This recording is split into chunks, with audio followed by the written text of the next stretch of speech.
Muy buenas tardes. Abrimos hoy un ciclo de conferencias y lo abrimos con un ponente de lujo, con Alberto Casado. Cuando hace escasos minutos le pedía a Alberto que me diese alguna referencia acerca de él para hacer énfasis en ella en la presentación, puesto que guiados por la amistad que tenemos, se me había olvidado pedirle formalmente un pequeño currículum para hacer la introducción.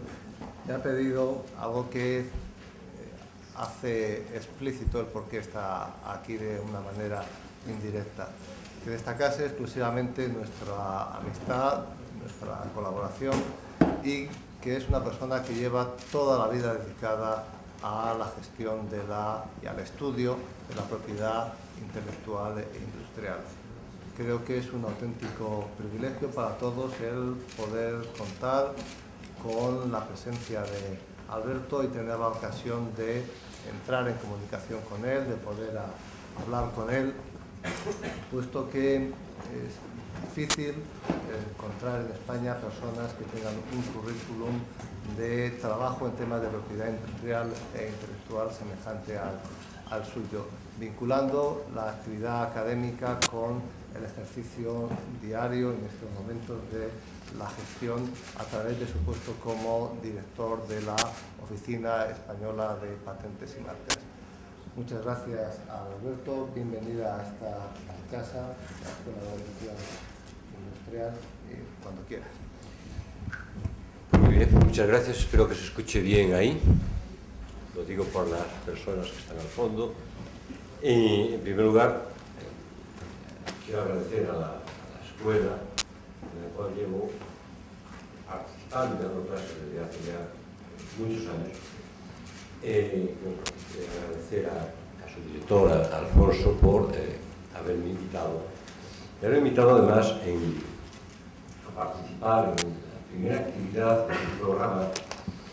Cuando lo leí, me llamó profundamente la atención por el enfoque que le ha dado la escuela a este tema. Es un enfoque, ustedes lo han comprobado, un enfoque multidisciplinar, muy plural, en donde se quiere tocar, se van a tocar un conjunto de temas que tienen un elemento común. El elemento común es la innovación, el elemento común es el desarrollo tecnológico en nuestro país, pero desde perspectivas muy distintas y tocando además algunos aspectos sensibles, enormemente sensibles, como son, por ejemplo, el tema del software y la situación de su tutela jurídica en Europa y también fuera de Europa. Y a mí me pidió que hiciese una primera presentación y con su normal generosidad me dijo, habla de patentes y dale el enfoque que tú creas oportuno. Así que es lo que he hecho, es decir, por lo tanto la responsabilidad o la irresponsabilidad del enfoque que voy a dar es, en este caso, totalmente mío. Y creo que merecía la pena tratar el tema de la tutela de la innovación, de la protección jurídica, del desarrollo tecnológico desde una doble perspectiva, casi diría que desde una triple perspectiva.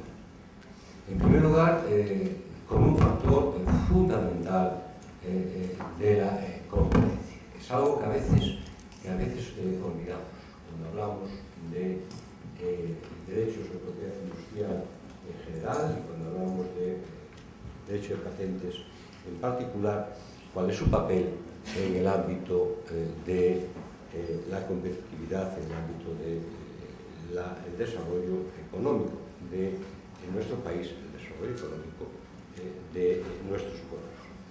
En segundo lugar, hacer una mención expresa a cómo evoluciona en la realidad, con los indicadores que tenemos, el sistema de patentes en España. Y en tercer lugar, para terminar, hacer una mención también expresa a la política actual que en materia de patentes desarrolla el Ministerio de Industria a través de su organismo autónomo responsable de este sector, es decir, a través de la Oficina Española de Patentes y Marcas. Y hay que empezar, creo yo, con la referencia más genérica. Y la referencia más genérica es siempre hablar del papel del sistema de propiedad industrial, específicamente el papel del sistema de patentes en la lucha competitiva. Porque, sin lugar a dudas, competitividad es el primer componente de la cultura empresarial en el siglo XX. Cuando hablamos hoy en día de la situación del mercado, cuando hoy en día nos ponemos a analizar cuáles son las recetas, los medios que debemos utilizar para ser más competitivos, para tener una mayor presencia en los mercados, lo primero y la primera conclusión a la que llegamos es que ya no podemos competir con los instrumentos tradicionales que existían en el siglo XX. Ya no se puede competir, ya no se compite con los aranceles, ya no se compite, al menos no se compite fundamentalmente, utilizando como elementos los precios y los costes.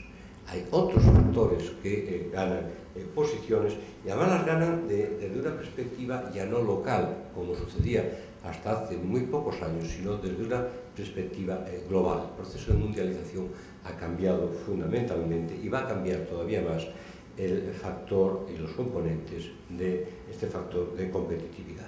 Solo hay que pensar en algunas cifras elementales. En los últimos años hemos apreciado cómo entran en la lucha competitiva, cuando entran en la lucha en los sectores comercial e industrial, ya potencias como son China e India. Y los efectos que esa entrada en el mercado global produce. Y sin embargo, si pensamos en las cifras, vemos que estamos en el principio del principio. Tenemos dos países, India y China, que representan aproximadamente el 40% de la población mundial y que en este momento aún están en torno al 6-7% de la actividad global económica mundial. Mientras que los países tradicionales, como es el caso de Estados Unidos, de Japón y de la Unión Europea, representan el 15% de la población, sin embargo, representan aproximadamente el 80% de la producción mundial, y eso va a cambiar. Es decir, el mundo va a ser más competitivo, el mundo va a ser mucho más difícil y, en consecuencia, hay que articular los mecanismos adecuados para estar bien posicionados en esa lucha competitiva. Y eso, que es cierto de manera general, se pone de manifiesto de manera mucho más evidente en las épocas como las que vivimos ahora, en momentos de dificultad, en momentos en las economías están sufriendo, están atravesando un proceso de crisis enorme, en el momento en que es cada vez más difícil sobrevivir en el mercado, se pone de manifiesto que cuanto mejor son los instrumentos de propiedad industrial, cuanto mejor son los instrumentos que les permiten a las empresas conquistar territorios de mercado, conquistar nichos de mercado y conservar esos nichos de mercado, mejor soportan los vaivenes de una economía como la actual. Así que es ya un elemento fundamental que, si queremos competir, hay que competir en los grandes mercados. Y si queremos competir en los grandes mercados, no lo podemos hacer con los instrumentos del siglo XX, los tenemos que hacer con los nuevos instrumentos, con lo que se llamaba en la revisión del GATT, en la creación de la OMC, los nuevos mecanismos competitivos. Y cuando hablaban de nuevos mecanismos competitivos, estaban hablando de los mecanismos que se regulan en el acuerdo APIC, es decir, de los mecanismos de propiedad industrial. ¿Por qué esos mecanismos de propiedad industrial? Pues por una razón muy sencilla, porque hay que competir sobre la base de imagen, hay que competir sobre la base de tecnología, hay que competir sobre la base de calidad, y lo vemos todos los días. Lo vemos hace poco, hemos visto como las grandes empresas españolas se han presentado en Nueva York bajo el programa Made in, Made by, y precisamente haciendo una presentación de imagen, una nueva imagen de las empresas, una nueva imagen de los productos y de los servicios que esas empresas prestan en esos mercados globales.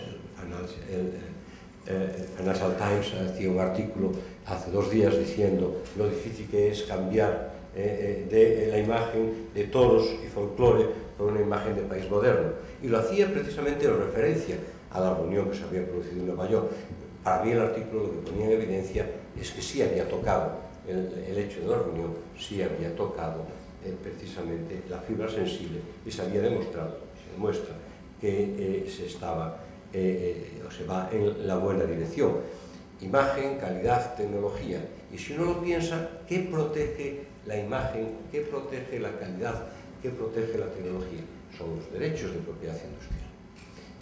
Derechos de marcas que protegen la imagen de empresa y la imagen de productos y servicios, los derechos de diseños que protegen la estética de esos mismos productos y finalmente las patentes que protegen las reglas técnicas, que protegen por lo tanto la tecnología que se desarrolla en nuestras empresas.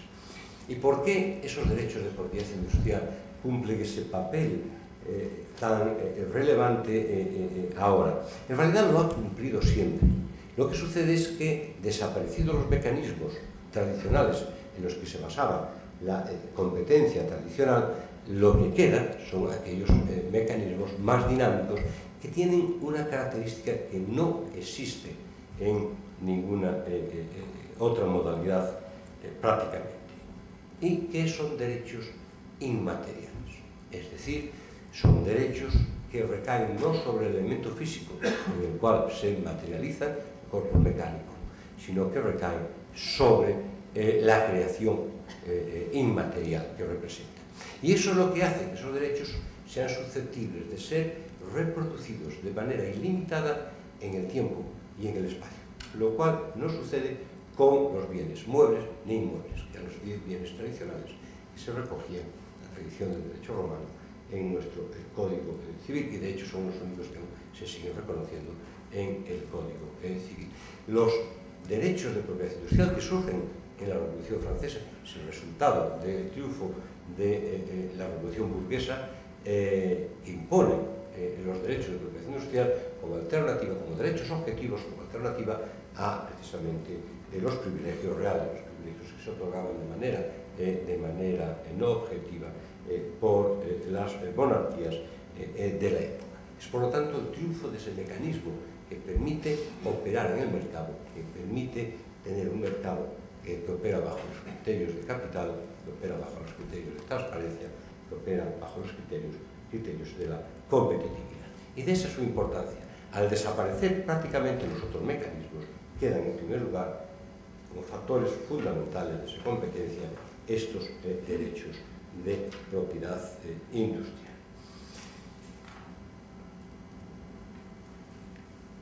El proceso no es nuevo, yo lo indicaba antes. El proceso viene de finales del siglo XX. En realidad el proceso se lanza en los años 70, cuando las cintas rotas que se establecen para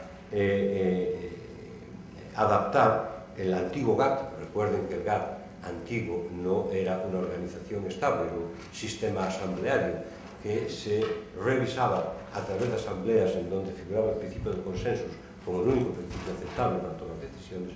Ahí se fija ya la necesidad de suprimir aranceles y la necesidad de regular los otros mecanismos, los otros temas que incidían sobre el comercio internacional.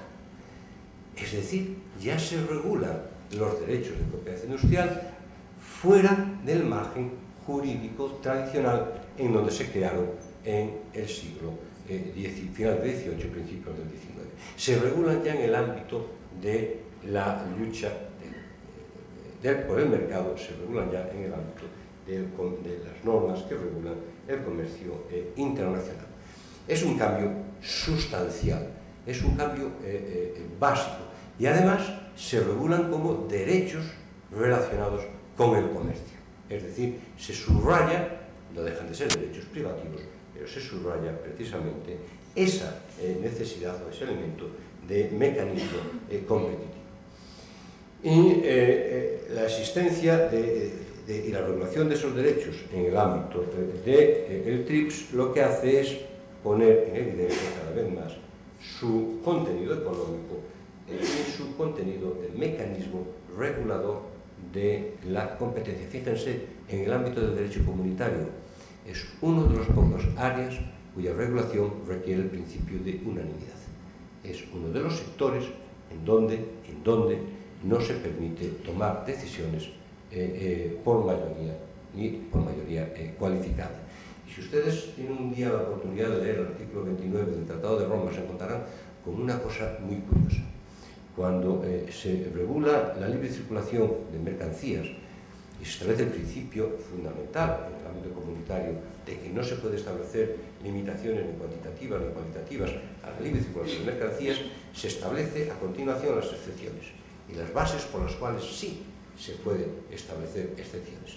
Y se dice fundamentalmente que los Estados pueden adoptar excepciones a ese principio fundamental sobre la base de la protección de la salud y de la vida de las personas y de los animales, por motivo de la protección del patrimonio histórico, artístico y arqueológico de los pueblos, por razones de moral y orden público y por razones de protección de la propiedad industrial. No estaban de broma los autores del Tratado de Roma, mantenían bajo el control de los Estados un mecanismo regulador de los mercados que consideraban fundamental ya en aquella. Y todo ello nos lleva a algo todavía más importante desde mi perspectiva, y es que esta realidad tenemos que hacerla descender a la empresa. La empresa es en general en Europa muy consciente de lo que se juega y por qué se juega en el ámbito de la propiedad industrial. No siempre el nivel de concienciación es igual en todos los estados. En España hemos afortunadamente hecho un gran esfuerzo y se ha hecho un gran avance y se sigue luchando por la creación de una cultura de propiedad industrial. Y una cultura de propiedad industrial que no es lo que se entendía tradicionalmente por cultura de propiedad industrial.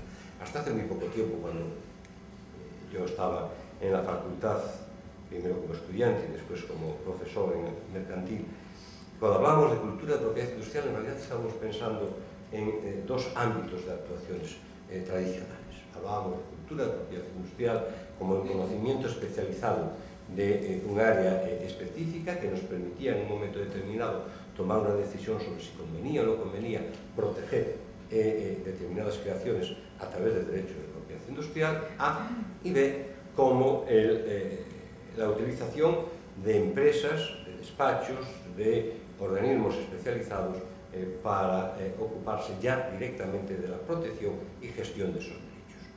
Pero cultura de propiedad industrial ha cambiado ese concepto.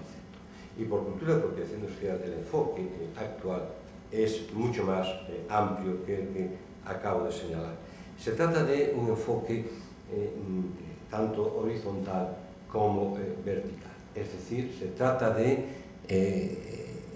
que las empresas difundan y practiquen esa cultura de propiedad industrial horizontalmente. Es decir, que se extienda a todas las unidades, a todas las áreas de gestión de la empresa, no solamente al área jurídica, no solamente al área de investigación, sino que todas las áreas deben ser conscientes de lo que tienen entre manos cuando se habla de propiedad industrial.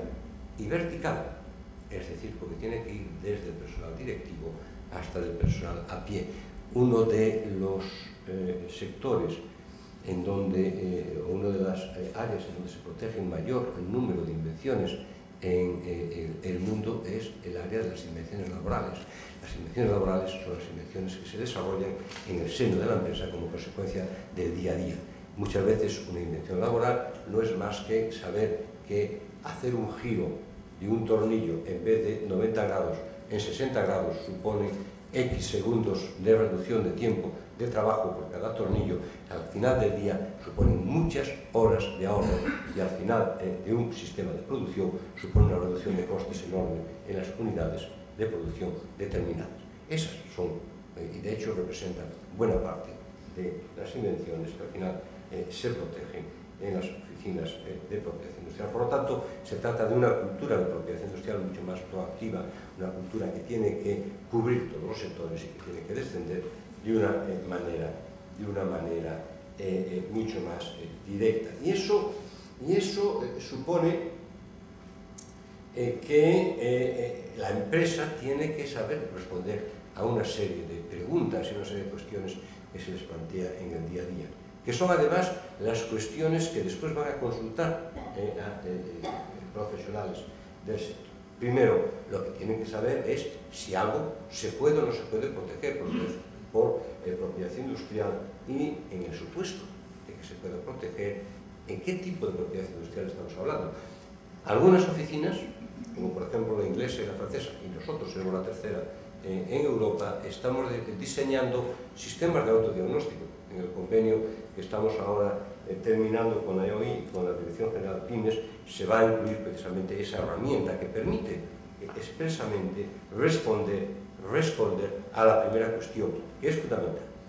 Y después hay que saber en dónde, porque hay muchos mecanismos y muchos modelos de tutela, y va a depender de la propia estrategia empresarial y de la propia realidad del mercado.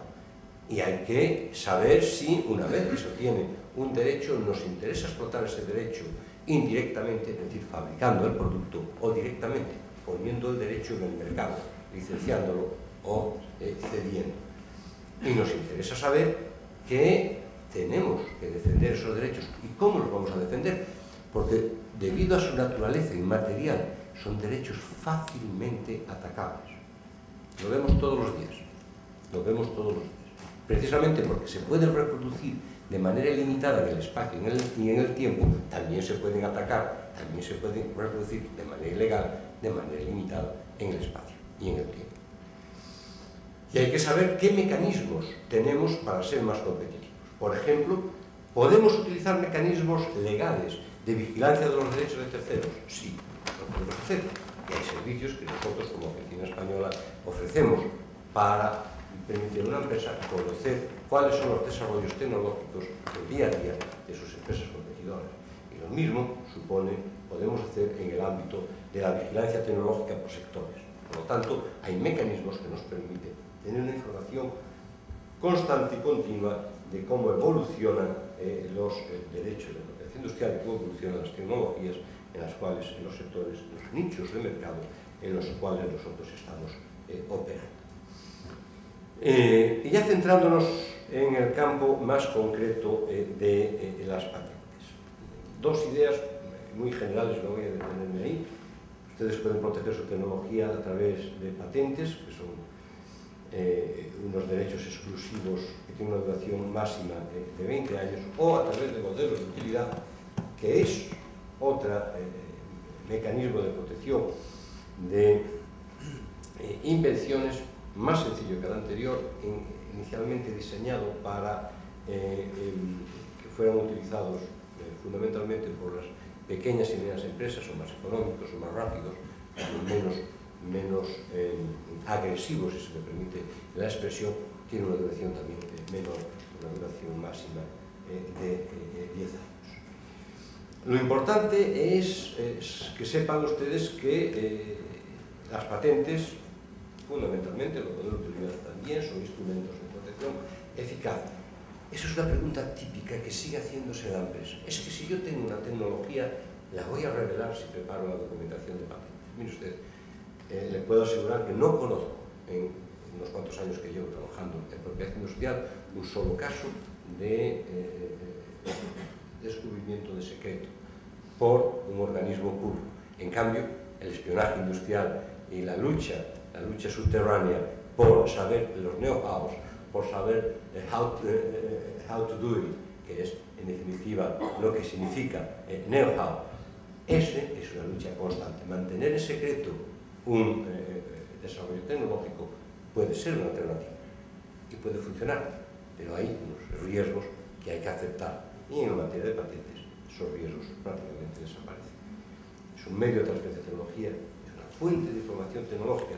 Sobre eso voy a entrar ahora, y lo que he dicho antes es básicamente un mecanismo de competitividad, que además es el único mecanismo legal que nos puede asegurar, si funciona, nos puede asegurar la recuperación de las inversiones. Y no se olviden ustedes que son derechos exclusivos. Eso es una terminología que es muy al gusto de los juristas, yo lo soy. Es un monopolio, pero como los monopolios, ya sabemos, los sistemas de economía de mercado no son muy bien vistos, pues utilizamos la expresión derechos de exclusividad, mucho mejor. Es un monopolio y es un monopolio absoluto que dura 20 años y además es un monopolio que se puede utilizar en la propia empresa, que se puede utilizar poniendo a la venta en el mercado, se puede combinar las distintas opciones de utilización de ese mecanismo para la obtención de beneficios. Claro, la cosa se empieza a complicar un poquito más porque hay opciones. En todas las modalidades de propiedad industrial hay opciones distintas para proteger un derecho. Y no hay, créanme, a priori una fórmula. El que diga es mejor la vía europea, es mejor la vía nacional, es mejor la vía internacional, a priori es muy difícil saberlo. Va a depender de la estrategia empresarial y va a depender de los riesgos que el empresario y las inversiones que el empresario quiera realizar en la tutela. Lo que sí es cierto, o lo que sí deben recordar, son dos cosas. Lo que se suele hacer, y en España la ley lo exige, pero lo que se suele hacer por razones de propia estrategia empresarial es presentar una solicitud en el país de origen. Eso nos da al menos 12 meses de prioridad y ya empezamos a tener plazos que nos permiten operar y buscar una estrategia empresarial con cierta garantía. Y si uno utiliza y combina la vía nacional con la vía PCT, vamos a tener más de 30 meses de tiempo para hacer una planificación empresarial adecuada. Por lo tanto, el juego de distintas combinaciones, sabiendo que cada una de ellas entraña consecuencias, sobre todo financieras, en el momento de inversión inicial, es adecuado. Créanme, no estoy vendiendo un producto cuando les digo que la mejor opción es presenten una solicitud nacional, obtienen ustedes 12 meses, es muy barato y después pueden ya optar por una vía, la directa europea o la vía PCT, que suele desembocar en lo que se llama una euro-PCT, en una combinación entre patente europea y terceros países. Pero repito, no hay una fórmula mágica que nos permita saber cuándo o qué vía debemos seguir. Lo que sí sabemos son las cifras. Y las cifras sí nos dan una orientación. Y si ven ustedes las cifras relativas al año 2008, entendemos que en vía nacional se presentaron en la oficina española unos casi 3.800 patentes. En Europa se presentaron directamente en Múnich 63.000 y a través del euro-PCT, es decir, de la vía combinada patente internacional, patente europea, 163.000 más, es decir, que estamos hablando, por lo tanto, de unas 225.000 patentes en Europa, que, aunque aquí no figura, hay unas casi 1.300 patentes europeas de origen español, 1.333 patentes europeas PCTs de origen también español y que se han solicitado en el año 2008 2.662 patentes modelos de utilidad. Fíjense, en nuestro país se ha producido un incremento notable del número de patentes, que es un reflejo, por otro lado, del proceso de industrialización y del proceso de avances en el I+D+I. En el ámbito de solicitudes de patentes nacionales, desde el 2004 se ha incrementado en un 18,5%.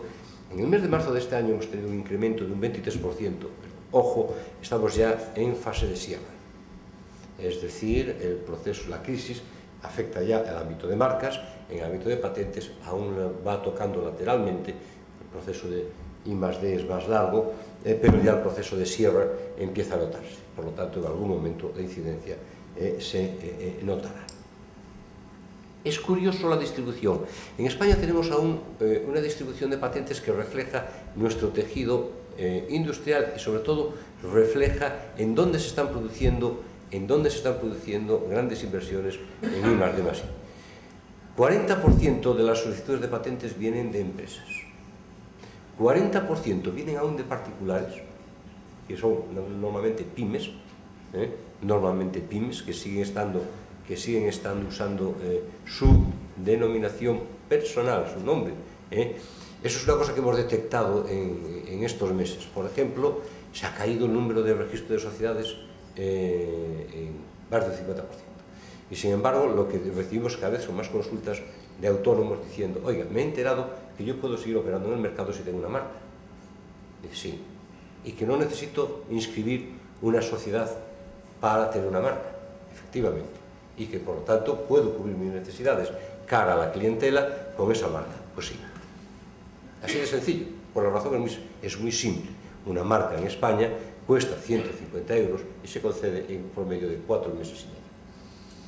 Bien, si uno ve lo que lee en los periódicos sobre lo que tarda una sociedad y lo que cuesta el aval de 3.000 euros, más lo que cuesta los gastos, los distintos profesionales que actúan en ese mercado, pues uno tiene una explicación lógica de por qué se buscan alternativas.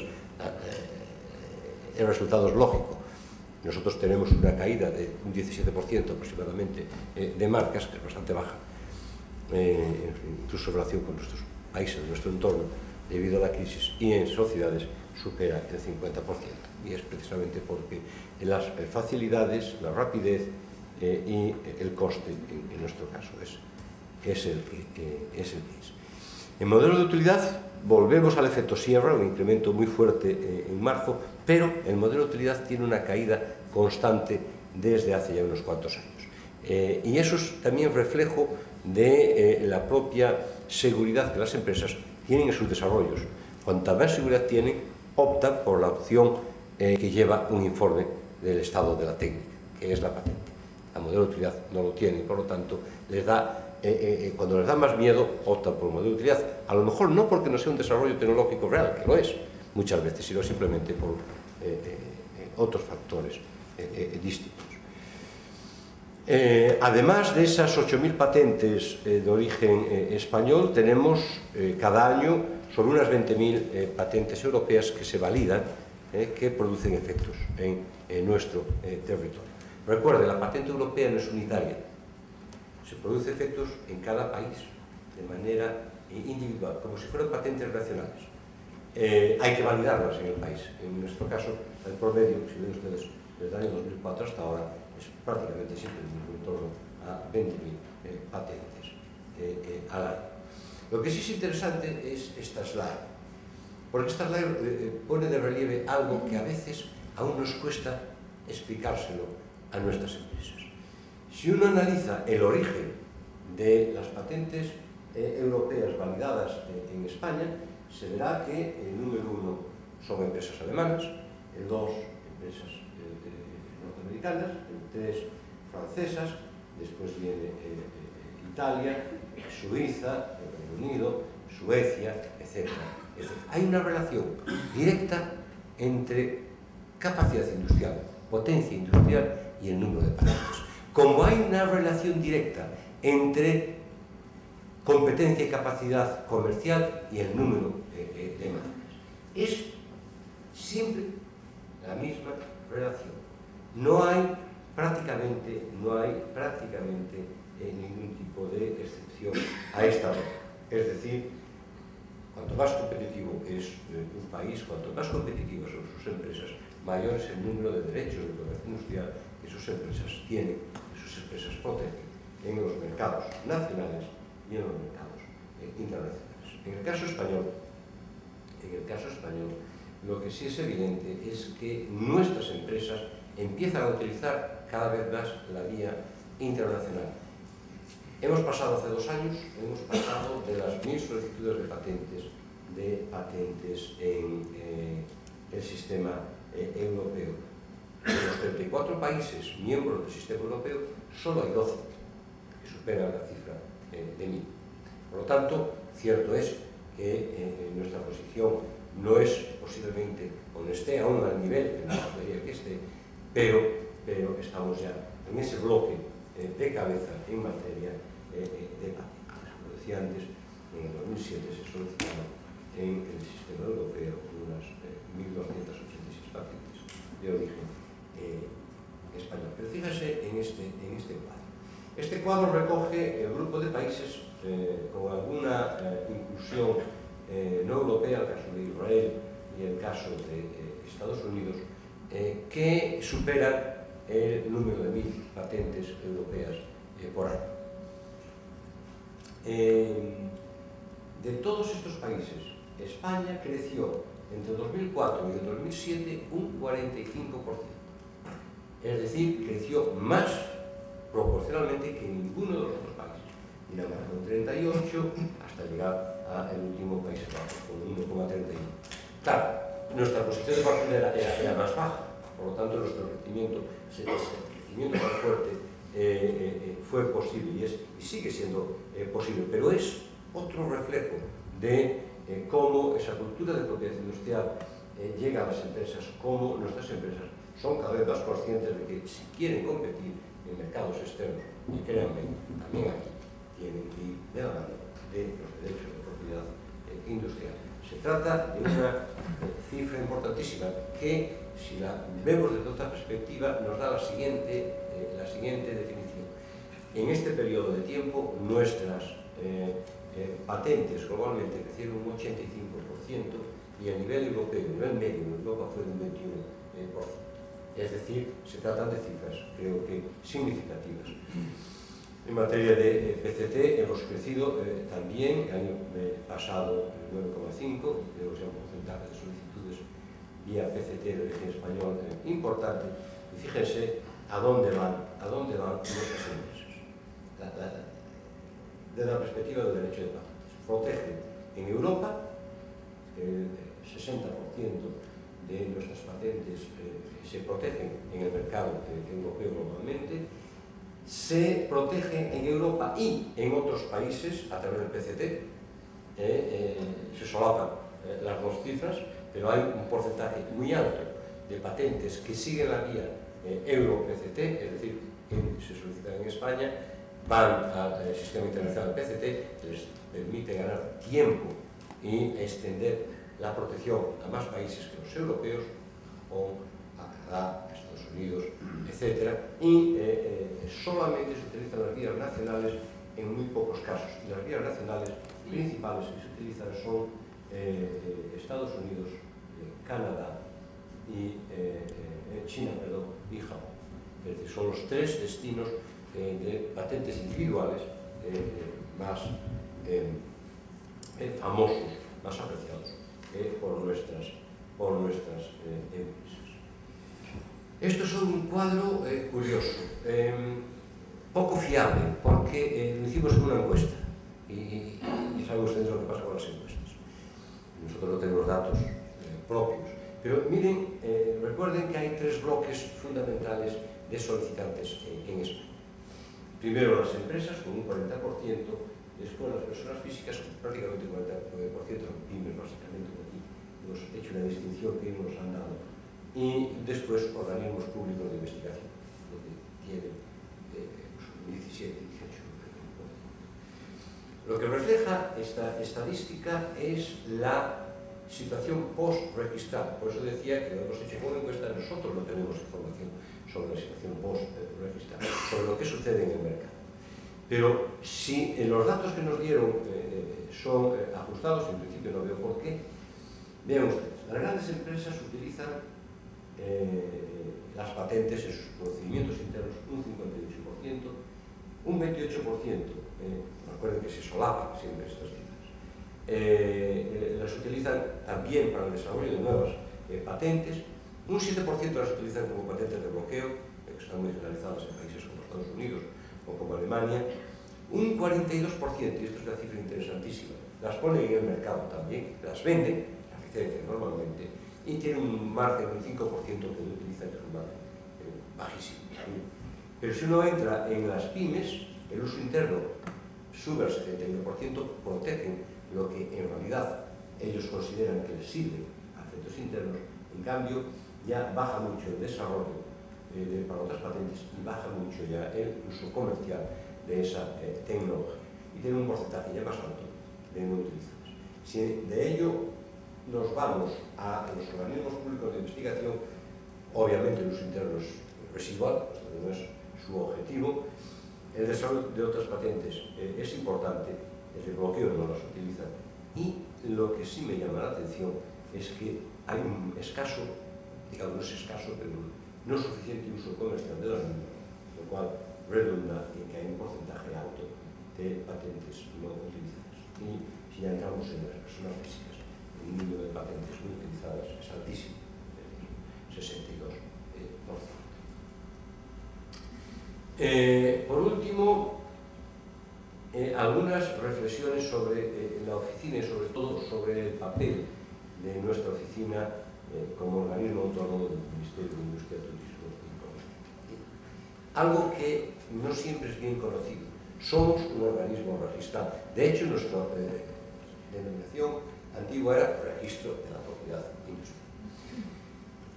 Y por lo tanto seguimos teniendo una función registral importante. Pero somos también un órgano de difusión y tratamiento de la información y un órgano que tiene una actividad proactiva frente y de cara a las empresas, frente y de cara al tejido industrial español. Y lo hacemos además utilizando cada vez más mecanismos telemáticos, mecanismos que nos permiten acceder fácilmente a todos los rincones del tejido industrial, cualquiera que sea el tamaño del mismo. Tenemos una buena página web y estamos implementando la administración electrónica. Hasta tal punto que aquí me atrevo a anunciar que a final de este año el 85 y el 90% de todos nuestros procedimientos serán procedimientos online. Ese es el objetivo que estamos persiguiendo y que trabajamos de manera constante. Pero hay dos facetas que quisiera subrayar, y Alfonso, yo llevo ya en este momento 40 minutos, o sea, tú me cortas en el momento que veas oportuno. Primero, que lo que tenemos a disposición de las empresas, lo que tenemos a disposición de los centros de investigación, lo que tenemos a disposición del ciudadano gratis, es toda la información tecnológica mundial. Y la tenemos además en unas condiciones que no las tiene nadie más, porque las tenemos al día a día, antes de hacer ningún uso. Cualquier empresa debe solicitar una patente, porque si no, habrá destruido su novedad. Por lo tanto, los primeros en recibir la nueva tecnología son las oficinas de propiedad industrial de todo el mundo, antes de que salga un artículo, antes de que salga simplemente una nota de periódico diciendo lo que estoy haciendo y los resultados que he obtenido. Y la tenemos además en un formato uniforme, que es el mismo a nivel mundial. Todos los países utilizamos el mismo tipo de formato. Todos los países tenemos un resumen de esa tecnología. Todos los países describimos la tecnología, pedimos una descripción exhaustiva, y todos los países utilizamos los mismos iconos, las mismas referencias, los mismos símbolos de clasificación. Por lo tanto, si me permiten una expresión, está chupado. Es facilísimo, es facilísimo. Y todo eso está en nuestras bases de datos. Y esas bases de datos son gratuitas. Sin embargo, no se usan, o no se usan todo lo que se debería usar. Cuando a veces recibimos, y como esto lo hemos dicho, se ha dicho en público hace poco en un congreso que se celebró en la oficina sobre patentes universitarias, por tanto no descubro ningún secreto. Cuando uno ve muchas de las patentes que nos llegan desde algunos centros de investigación, lo primero que detectamos es que no han consultado la base de datos de patentes.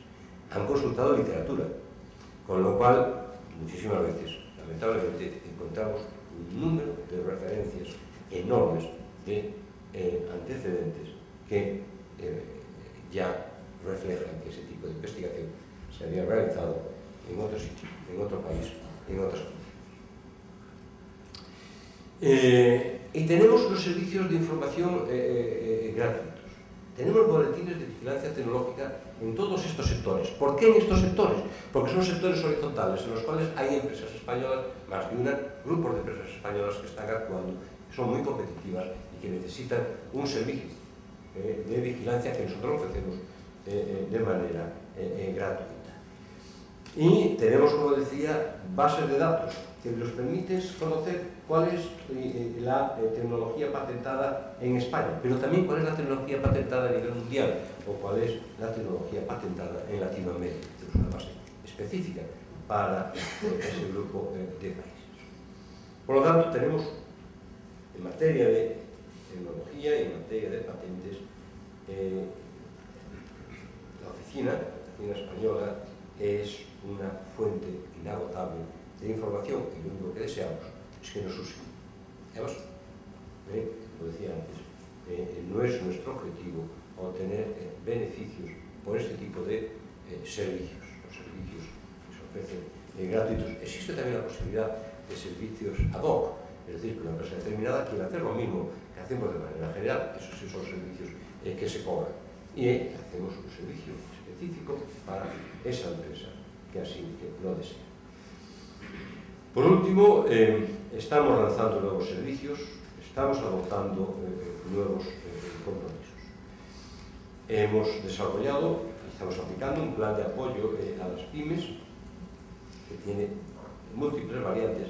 Entre ellas está la realización de un convenio de colaboración con la DGPymes y con EOI. No te hemos citado, me acabo de dar cuenta, pero aquí rectifico la referencia. Es un acuerdo que hemos desarrollado entre la Dirección General de Pymes, entre la escuela, que aporta un valor intelectual inmaterial, por lo tanto inapreciable para nosotros, y nosotros como organismo responsable de propiedad industrial, que permite además, está introduciendo además nuevos materiales en la web, en nuestra página web, dirigidos específicamente a las pymes. Entre otros, el microsite de pymes que tiene ya una herramienta de autodiagnóstico que os decía antes, responde a la primera cuestión. Lo que he hecho, ¿qué es? ¿Sirve para algo? Y si sirve, ¿cómo la debo proteger? ¿En qué modalidad la debo proteger? Y además hemos lanzado un fuerte programa de desburocratización, de reducción de cargas. Fuerte. Con un conjunto de medidas que están en los slides anteriores, de los cuales quiero destacar algunas.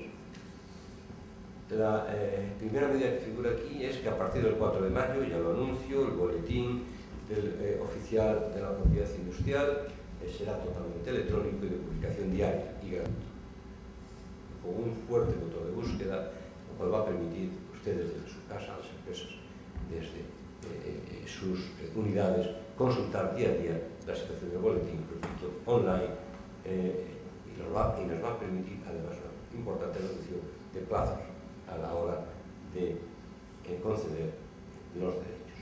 En segundo lugar, hemos puesto en funcionamiento, existe ya un sistema de pago electrónico de los derechos de las tasas que hay que pagar, sistema que funciona en casi todas las modalidades ya, en las dos, en la actualidad, pago individual y pago por lotes. En el caso de algunas modalidades como es de marca, hoy me decía Ángel, que lo veo por allí, que estamos superando ya el 75% de los pagos por vía electrónica, lo cual nos va a permitir en muy poco tiempo dejar los pagos tradicionales solamente para el usuario individual, sea persona que llegue despistada por la oficina, y el resto ya será pago totalmente electrónico. Acabamos de publicar una nueva orden de precios públicos, muy curioso. Hemos eliminado un 40% de los precios públicos que existían, pero era facilísimo. La mayoría de los que hemos eliminado ya no existían. No se habían revisado o eran precios públicos de servicios que era más caro cobrarlos que no cobrar. Por lo tanto, no tenía sentido. Y además hemos congelado los precios públicos anteriores, con lo cual, de facto, hemos introducido una buena reducción de costes. Tenemos una propuesta de reducción de tasas en todas las modalidades, en marcas y en patentes, no como dice nuestros queridos amigos de Expansión, porque han bajado marcas en Alicante, que también, que han metido trabajo, sino porque vamos en línea con la política de reducción de cargas hacia las empresas. Que, repito, se trata de una propuesta que afecta no solo a marcas, sino que afecta también a las otras modalidades de propiedad industrial.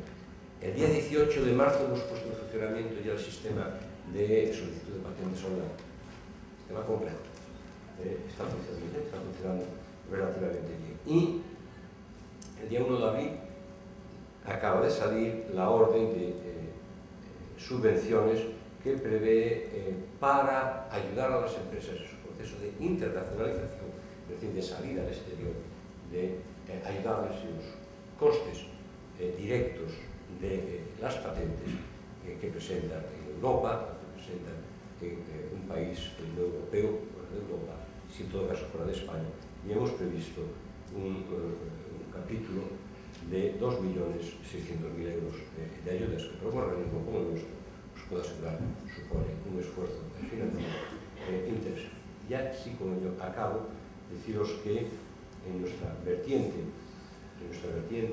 internacional, la oficina juega un papel importante en el proceso de creación, ya veremos a dónde nos conduce, de una patente comunitaria. Esta sí ya sería una patente unitaria para toda Europa, tiene algunos problemas. También participamos en los trabajos para la creación de una jurisdicción unitaria que adopte tribunales a nivel europeo para proteger, para tutelar la tecnología patentada también a nivel unitario. Y por último, formamos parte de un pequeño grupo de países que están en este momento trabajando de manera conjunta para lograr una reforma del sistema internacional de patentes que va dirigida en una doble dirección. Por un lado, a reducir costes. El proceso es el mismo a nivel mundial en todos los países y en todas las organizaciones. Por un lado, reducir costes y por otro lado, flexibilizar y agilizar el sistema de tutela internacional de patentes. Muchas gracias.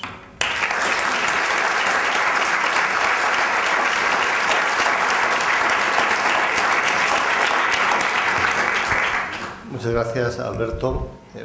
Vamos a abrir ahora un turno de preguntas y más que una pregunta, por romper el fuego, casi le pediría una continuación de la penúltima transparencia, en la cual plantea esa misma, la penúltima, esa, donde se planteaba un tema recurrente en la historia de la Unión Europea, que es el tema de la patente comunitaria.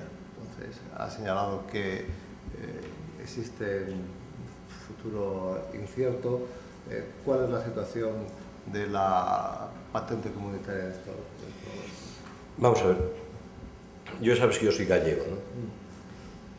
Lo cual condiciona mi respuesta. Una pregunta tan directa, a mí me cuesta contestarla de manera directa, porque no daría todos los elementos adecuados. Necesitamos una patente comunitaria. Hace muchos años que venimos trabajando, en realidad, los primeros trabajos se inician en la década de los 60. Sin embargo, no ha salido. ¿Por qué no ha salido? No ha salido porque al hablar de patentes comunitarias, o al hablar de patentes, en general estamos hablando del mercado tecnológico. Estamos hablando de la lucha por nichos de mercado. Y ahí sí que es una lucha atroz. Es decir, ahí no hay concesiones. A mí me tocó la suerte de negociar y ser parte del equipo que elaboró la directiva comunitaria de marca, que elaboró la directiva de diseños, que elaboró el reglamento de marca comunitaria. Fui vicepresidente 10 años en el sistema comunitario de propiedad industrial. No en patentes. En patentes no hay concesiones. Es la lucha por el mercado tecnológico. Precisamente porque no hay concesiones, no se avanza mucho. ¿Dónde están los dos problemas fundamentales en materia de patente comunitaria? Hay tres, en realidad. El primero es que, como no resolvemos los dos siguientes, y ahora me explico, pues ahí sobre todo. El primer problema fundamental es que no estamos muy seguros del impacto que va a tener una patente comunitaria sobre ciertos sectores tecnológicos. Es decir, los países que tienen el control del mercado no les da miedo. Alemania, Reino Unido, Francia hasta ahora daba codazos, ahora aparentemente el nuevo gobierno ha tomado una posición clara ya de apoyar. Pero claro, uno va a los países nórdicos, con todos los respetos, están acojonados, porque muchos de ellos son países de monocultivo tecnológico. Entonces, una de las consecuencias de la entrada de la patente comunitaria en vigor es la apertura, todavía más, del mercado. Pero ¿qué sucede? La apertura del mercado supone una apertura que es necesaria. Es decir, si alguien me pregunta si yo creo que es necesario, diré absolutamente necesario. El problema está en que las grandes empresas compiten con patentes. Un producto farmacéutico, ha llegado a tener 1.800 patentes. Un móvil tiene más de 1.000 patentes, de media. Claro, si tú tienes un sistema de monocultivo tecnológico, léase Dinamarca, léase Finlandia, te preocupa el que te llegue una masa de lo que se llama patentes de bloqueo, que te puede hacer daño, mucho daño, a tu mercado. Este es un tema que la Comisión no se atreve a abordar de manera directa. Si no lo pedimos nosotros, el Parlamento finlandés lo ha pedido. Y ahí estamos esperando los informes que vengan y a ver cómo los hacen. Por lo tanto, hay un problema no resuelto, es decir, que preocupa un poquito a ciertos sectores, Segundo problema, que es un problema español, es un problema lingüístico. Es decir, eso que te dice, no, si todos trabajamos en inglés, es que no es cierto. Y con un tejido industrial de un 95-96% de pymes, es que es mentira.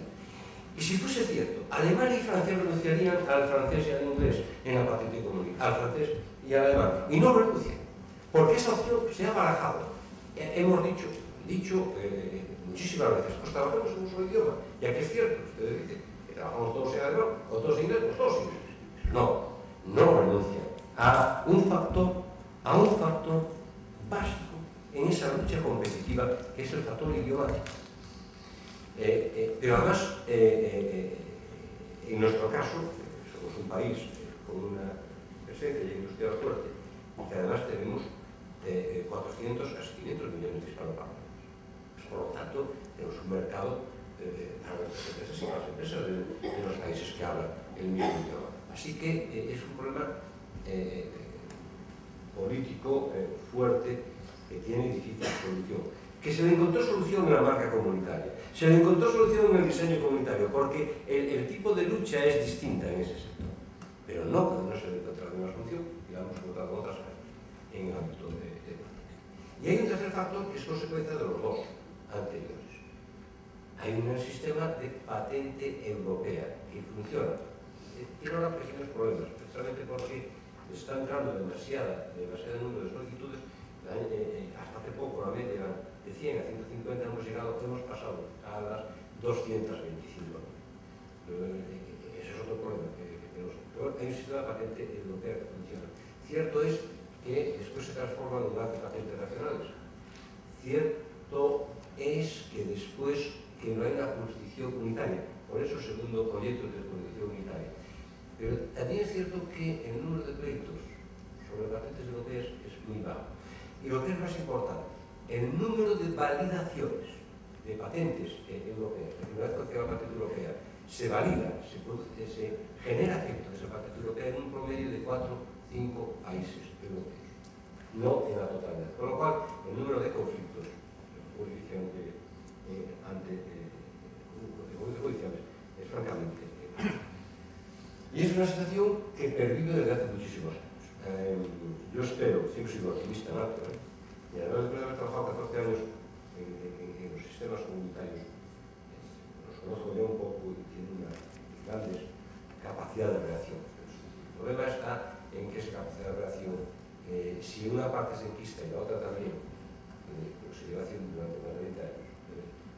alguien tiene que romper el nudo gordiano. El nudo gordiano hay que romperlo como hizo Alejandro Magno en su momento, cortando de raíz y empezando a plantear los temas sin menos condicionamientos estratégicos.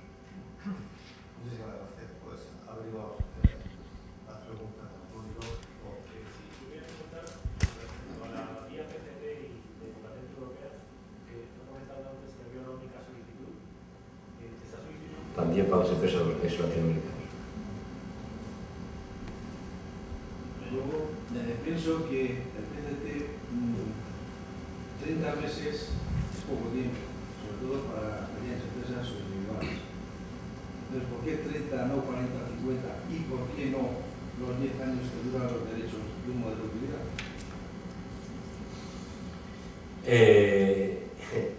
El problema es el siguiente. El sistema de patentes es un sistema que confiere un derecho muy fuerte.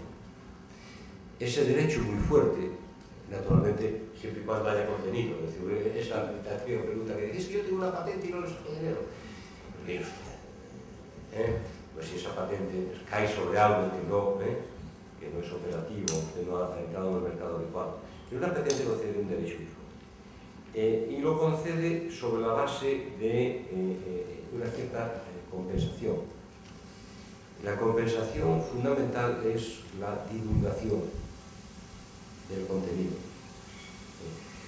Por lo tanto, el mantener la información retenida demasiado tiempo es un problema. Genera un problema a las empresas investigadoras, genera un problema también a los competidores. Esa es la razón por la que se ha llegado. Pero fíjese que hasta el PCT el plazo máximo antes era 12 meses. Se ha hecho un esfuerzo enorme. De todas maneras conocemos ese problema.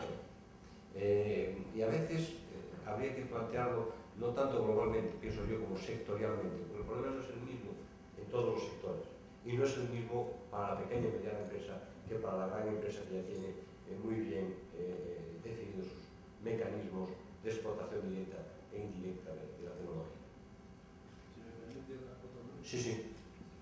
Supongamos que se me concede los derechos de una utilidad y quiero difundirlo e internacionalizar.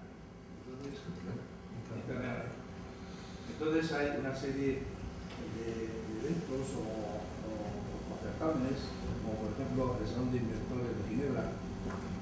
Entonces lo puedes presentar allí. Pero claro, si lo presentas allí y no tienes extendida la patente. No, la solicitud te vale, ¿eh? Claro, La solicitud te vale. pero no tienes la patente extendida a nivel europeo o mundial. Entonces allí lo pones en evidencia ante todo el mundo, claro.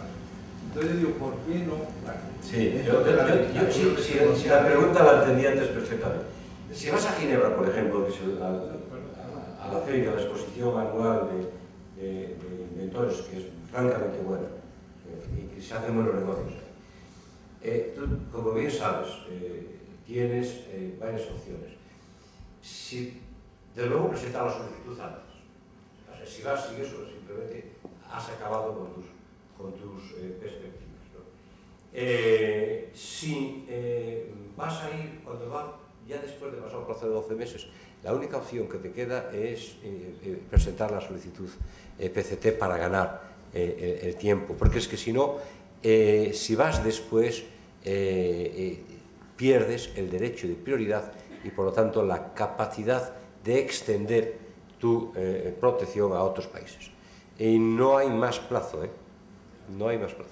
Perdón, yo la pregunta la quería hacer en el sentido de que si hay un tribunal internacional que te concede un diploma, una medalla, supongo que ese sería un centro que se podría implementar en nivel, pero que eso permitiese que aquel que haya puesto ese modelo de utilidad, esa patente, continúe el mundo, todo lo que ha querido allí en aquello, que eso pudiese ser de alguna manera Un elemento adicional para extenderte la protección. un punto de registro de patente mundial, Es una buena reflexión, pero no existe, el sistema no es así, pero es una buena reflexión. Gracias. Hola, buenas tardes, muchas gracias. Yo quería preguntarle sobre el papel de los ingenieros y de los abogados en la tramitación de la solicitud. una pregunta muy práctica. A la hora de proteger la propiedad industrial de mi empresa, me encuentro con dos tipos de asesores. Unos señores que me dicen, somos un equipo de ingenieros que conocemos la tecnología, entendemos la invención, podemos ver lo que hay en el mundo y podemos preparar muy bien la solicitud de una patente con unas reivindicaciones muy bien hechas técnicamente. Y por otro lado hay otros asesores que me dicen, yo soy abogado, somos un equipo de abogados, conocemos muy bien la normativa y tenemos un par de ingenieros que nos ayudan a entender la invención. No sé si usted tiene alguna opinión sobre alguno de estos dos modelos que nos estoy encontrando. Yo lo que te puedo aconsejar es que te busques un buen despacho, con independencia de que esté controlado por los abogados o por los ingenieros. El modelo de los ingenieros es el alemán, que es el que efectivamente aquí en España hay dos casos concretos que han importado un modelo alemán, que son además antiguos examinadores de la Oficina Europea de Patentes. Muy buenos, por cierto, no sé si hay alguno aquí o no, pero alguno creo que además de antiguo funcionario nuestro. Yo creo que los dos modelos funcionan, uno es el modelo del sur y otro es el modelo del norte. La regla es, si tú buscas un despacho, y ese despacho es un despacho conocido y tiene un cierto renombre, es la mejor garantía. Eso es como cuando a uno le preguntan si los productos, de todo tipo de productos llevan o no elementos que pueden ser peligrosos para la salud. La respuesta que suele dar los colegas que trabajan en el sector de la alimentación, con los que me veo a veces, me dice, búscate una buena marca, que es lo más que te puedo decir a efectos de garantía. Más allá no puedo. Después en privado, si quieres, me lo preguntas. ¿Alguna pregunta más? Sí. Tenía dos preguntas. Primero, el papel de la OCM en el cambio de modelo de crecimiento de España, la innovación, la innovación así, como está trabajando en España, y luego sobre la baja de tasas, que si he entendido bien, por una parte, podría ser reacción a la medida que toma de Alicante, Cabana, y luego ha sido también por la reducción de la crisis, ¿no? No, te contesto. ¿Podemos cuantificar más o menos esa bajada? Perdón, sí. ¿Se puede decir una cifra aproximada de la bajada? Sí, te puedo dar. La última, Ángel, estábamos hablando hoy, ¿era el 17? 17 en esta última fase, bueno, de solicitud el impacto es de un 12% en las operaciones más importantes que son solicitudes. Es decir, entre el 17 y el 20%. Ese es el porcentaje medio. Es una propuesta, está en tramitación. Como estamos hablando de tasas, el proceso de reducción de tasas es consecuencia del proceso lanzado por el gobierno de reducción de cargas burocráticas. Y no es solo nuestro, que era un poco lo que, es decir, lo ha hecho la oficina comunitaria y lo están haciendo prácticamente todas las oficinas nacionales. Yo no creo que haya una relación de causa y de efecto. Lo que sí siempre es cierto es que cuando uno empieza, los demás no nos quedamos parados.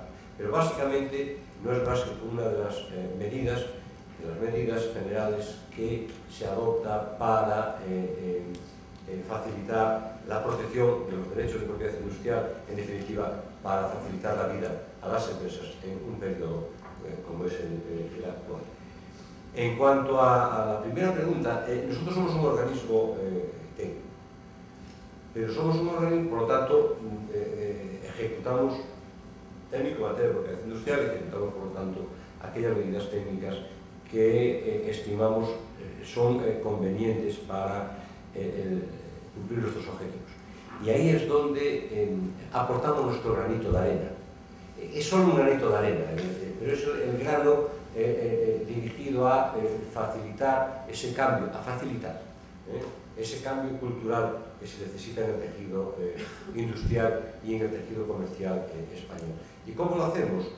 Pues lo hacemos de varias maneras. En primer lugar, dedicamos una parte importante de nuestra actividad al proceso de información, difusión y formación, desde los tres pilares, ¿no? Y en segundo lugar, estamos intentando poner a pie de escalera nuestros servicios a través del sistema online. Es decir, que sea muy sencillo para el usuario el acceder a nuestros servicios, de obtener información de nuestros servicios y, en definitiva, de proteger sus derechos en nuestra oficina. Es un granito, pero es el granito que intentamos aportar en el conjunto general de esto. Buenas tardes, soy Antonio Fontarini, soy profesor asociado. Antes ha mencionado en su ponencia el tema de la propiedad intelectual sobre contenido digital.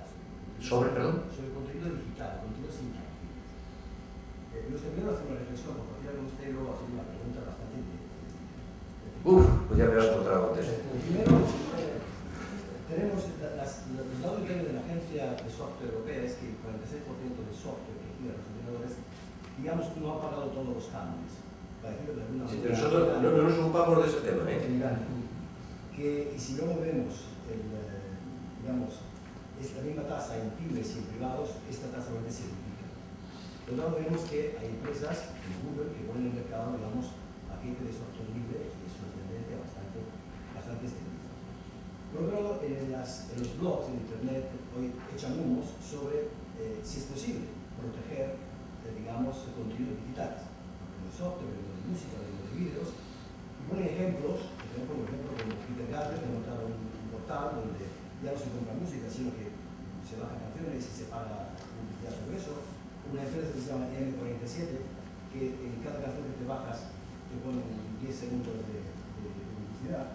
Apple, que deja instalar Skype en su Mac, pero no en el iPhone. Digamos que, por un lado, todo el mundo está de acuerdo de que hay que combatir el lucro sobre la propiedad intelectual, pero que es muy complicado hoy en día proteger eso. De hecho, había un blog, una cosa que me pareció muy figurativa, y es que cuando se instalaron las tuberías, los salvadores perdieron su negocio, pero esto no se acabó el negocio del agua. De hecho, hoy en día compramos agua embotellada a pesar de que está ahí. Y luego la pregunta, usted que tiene mucha experiencia en esto, ¿cómo cree que podemos hoy en día, en el siglo XXI, proteger, digamos, el contenido digital? Sinceramente, esa pregunta yo creo que sería... No, has hecho bien. Mira, no hay una respuesta. Y el paso, en primer lugar, nosotros no nos ocupamos afortunadamente, en este momento digo yo, no nos ocupamos de los temas intelectuales, de los otros, ¿no? Pero el paso entre el mundo analógico al mundo digital, que es donde empieza a provocar ese tipo de problemas que tú planteas, se hace de una manera que no se ha resuelto nunca. Tú coges la ley de propiedad intelectual española y sigue sin dar una solución clara a la tutela jurídica del mundo digital tal y como se ha desarrollado en este mundo. En realidad, no solamente la ley española, tú vas a las normas internacionales que ha elaborado la OMC, la Organización Mundial de la Propiedad Intelectual, y siguen sin abordar el paso de la tecnología analógica a la tecnología digital. Lo quieren hacer, pero llevan hace 4 o 5 años diciendo que lo quieren hacer y no lo han hecho.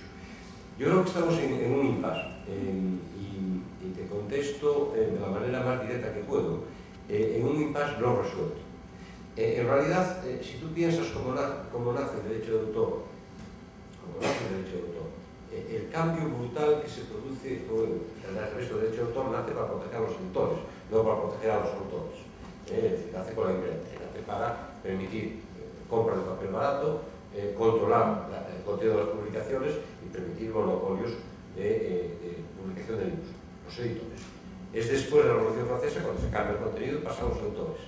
Y ahora, ¿en qué situación nos encontramos? Humberto Eco decía ya en los años 60 que el autor ya no era solamente el escritor, sino que era también el receptor que aportaba al final una fase importante de ese proceso creador. Pero ese proceso de evolución que se para en la Revolución Francesa, que en materia de propiedad industrial se ha resuelto bastante bien, en materia de propiedad intelectual creo que sí hay, de alguna manera, estancado. Y no hay solución. A nosotros no hay solución hasta que nos aborde de manera clara. A nosotros nos afecta solo en un ámbito, que es el ámbito del software. En el ámbito del software, como vosotros sabéis bien, las empresas de software no quisieron patentes en una primera época. ¿Por qué? Yo lo entendía, porque querían protecciones rápidas, eficaces, poco burocráticas, con casi sin procedimientos. Se fueron por el derecho de autor. Ahora hay un cambio en muchas empresas de software, otras están optando por sacar los libros al mercado y cobrar después por licencias de uso directo, que es un negocio también. Y en este momento en Europa, como sabes, el principio fundamental es que el software no se patenta, solo se patenta la tecnología implementada a través de software. Y ahora no me digas, ¿qué es eso?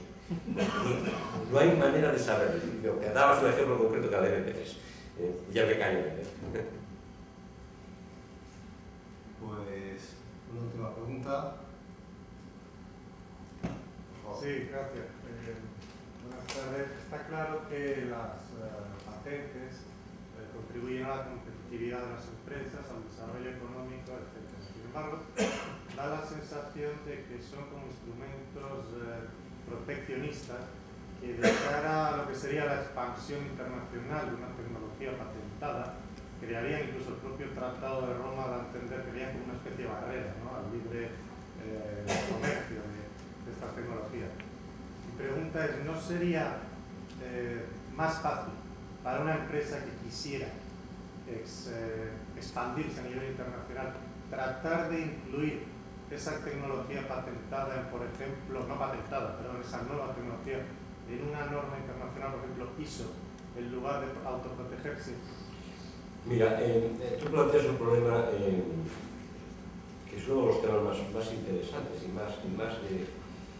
y que además es cíclico, que es la contradicción que existe entre derechos de propiedad industrial, entre derechos de exclusiva y los principios reguladores de la libre competencia, en definitiva, el derecho regulador de la competencia, que es un conflicto constante, en donde además, de manera cíclica, si uno lee, por ejemplo, la jurisprudencia de los años 70 del Tribunal de Justicia Comunitario, ves que a la propiedad industrial empieza a abarcar y después, sin embargo, en los años 80 cambia la tendencia y no favorecen, pero refuerzan los derechos de propiedad industrial como mecanismos básicos para la transparencia del mercado y para la lucha competitiva en el mercado. Es el mercado quien da la regla.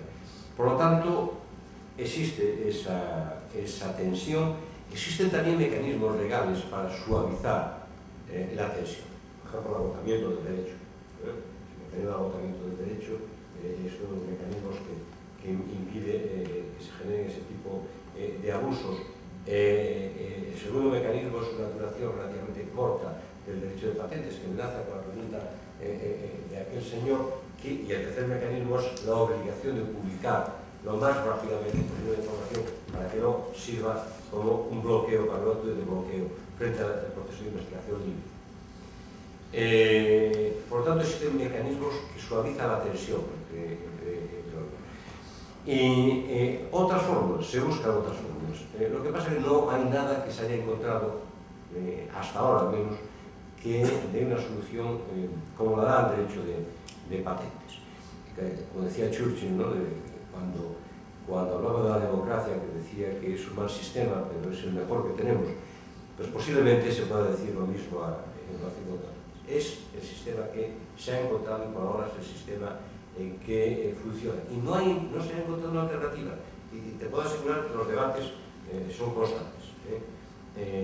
Precisamente porque esa tensión que se genera entre necesidad de permitir una libre circulación, una libre competencia, sí, con las menos trabas posibles, y por otro lado la necesidad de garantizar tus inversiones como empresa, porque si no inviertes. Y al mismo tiempo permitir que el competidor esté informado de lo que tú estás haciendo. Por eso tienen que dar la información a la oficina y nosotros la ponemos en red automáticamente, o hacemos los boletines de vigilancia que damos a los competidores. Es decir, todo ese juego es un juego bastante complicado y, repito, por ahora no hay una alternativa al mismo. Pues muchísimas gracias, Alberto, y muchísimas gracias a ustedes por su asistencia.